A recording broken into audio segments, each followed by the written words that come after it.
ये governor general का तीसरा सेट है, तीसरा है कि चौथा? तीसरा सेट है। कौन सा जोड़ा सही है? प्रथम कर्नाटक युद्ध, एक्सला-शापेल की संधि, मतलब एकदम कह रहा है कि प्रथम कर्नाटक युद्ध जो समाप्त हुआ वह एक्सला-शापेल की संधि के साथ हुआ, सही है। द्वितीय कर्नाटक युद्ध पौंडीचेरी की संधि के तहत समाप्त हुआ, यह भी सही है। तृतीय कर्नाटक युद्ध पेरिस संधि के तहत समाप्त हुआ, यह भी सही है। तो आंसर हो गया कौन सा जोड़ा सही है? तो डी, उपरोक्त सभी सही है। अगला, कारखाना अधिनियम 1881 किसके समय आया था? तो लॉर्ड रिपन के समय। कारखाना अधिनियम 1891 किसके समय आया था? लॉर्ड लेंसडाउन के समय आया। कारखाना अधिनियम 1911 किसके समय? लॉर्ड हार्डिंग द्वितीय के समय। और डी कहता है उपयुक्त सभी सही है। तो ये ऊपर का तीनों विकल्प सही है, इसलिए आंसर हो गया डी। अगला प्रश्न है, टाटा लौह इस्पात कारखाना निजी क्षेत्र में प्रथम इस्पात कारखाना था, इसकी स्थापना कब हुई थी? 1907 में। क्या 97 कब कर रहा है? इस समय गवर्नर जनरल कौन थे? लॉर्ड कर्जन थे। कौन सा जोड़ा सही नहीं है? चौथा क्वेश्चन का। अस्थाई बंदोबस्त किसके समय? कर्नवालिस के समय। रैयतबारी व्यवस्था किसके समय? थॉमस मुनरो के समय, सही है। महलबारी व्यवस्था लॉर्ड मैकेंजी के समय, सही है। कारखाना अधिनियम 1934 कहता है लॉर्ड बेवेल, ये गलत है। तो कारखाना अधिनियम जो है 1934 किसके समय आया था? लॉर्ड विलिंगटन के समय आया था। ठीक करके ब्रैकेट में विलिंगटन लिख लीजिए। आंसर हो गया डी। अगला प्रश्न है, कौन सा जोड़ा सही नहीं है?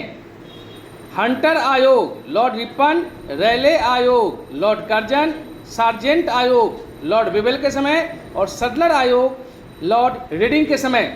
तो क्या होगा? सडलर आयोग। सडलर आयोग किसके समय आया था? चेम्सफोर्ड के समय। किसके समय आया था? चेम्सफोर्ड के समय आया था। अगला प्रश्न है, किस समाचार पत्र के विरुद्ध वर्नाक्यूलर प्रेस एक्ट लागू हुआ था? तो यह है सोम प्रकाश। सोम प्रकाश किस भाषा में उसमें प्रकाशित होता था? बांग्ला में। और इसका प्रकाशन कौन कर? ईश्वरचंद विद्यासागर के द्वारा। और इसी में एक और पत्रिका का आपका नाम दिया हुआ है, अमृत बाजार पत्रिका, शिशिर कुमार घोष का। इसने क्या किया था? ये रातों रात अपना भाव से चेंज कर लिया, नहीं, ये अंग्रेजी में छपना शुरू हो गया था। तो चूंकि वर्नाक्यूलर प्रेस एक्ट जो था ये किस भाषा पर था? अंग्रेजी को छोड़कर क्षेत्रीय भाषाओं पर था। तो भाव से बदल लिया, कहा चल हम अंग्रेजी में छापम अब। अगला प्रश्न है, बाल हत्या निरोधक कानून किसके कार्यकाल में लाया गया था? लॉर्ड ब्लेजली के समय आया था। अगला, सम्मित आयु अधिनियम किसके कार्यकाल में आया था? लॉर्ड लैंसडाउन के समय। शारदा एक्ट का संबंध किस गवर्नर जनरल से है? लॉर्ड इरविन के समय। न्यायिक क्षेत्र में शक्ति के पृथक्करण के सिद्धांत का जन्मदाता लॉर्ड कॉर्नवालिस को माना जाता है। शिक्षा का अधोमुखी निस्यंदन सिद्धांत का क्रियान्वयन किसने किया था? Lord Auckland.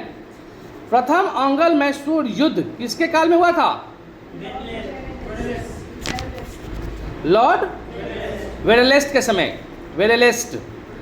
ब्रिटिश भारत एवं अफगानिस्तान के बीच सीमा निर्धारण के लिए डुरंड आयोग का गठन किसके समय हुआ था? लॉर्ड लैंसडाउन। प्रथम विश्व युद्ध के शुरुआत के समय भारत का वायसराय कौन था? कौन? हार्डिंग द्वितीय। बदरुद्दीन तैयबजी के द्वारा जब कांग्रेस की अध्यक्षता की गई थी तब वायसराय कौन था? Lord Dufferin. द्वितीय विश्व युद्ध के आरंभ के समय वायसराय कौन था? लिथगो। किस वायसराय के काल में पहली बार कांग्रेस के मंच से वंदे मातरम गाया गया था? हार्डिंग द्वितीय के समय। अच्छा, वंदे मातरम की रचना किसने किया था? किस भाषा में? संस्कृत भाषा में हुआ था। वंदे मातरम आज भी संस्कृत में है। इसका संबंध किस उपन्यास से है? आनंद मठ। आनंद मठ की रचना किसने की थी? बंकिम चंद्र चटर्जी। वाह, थैंक यू।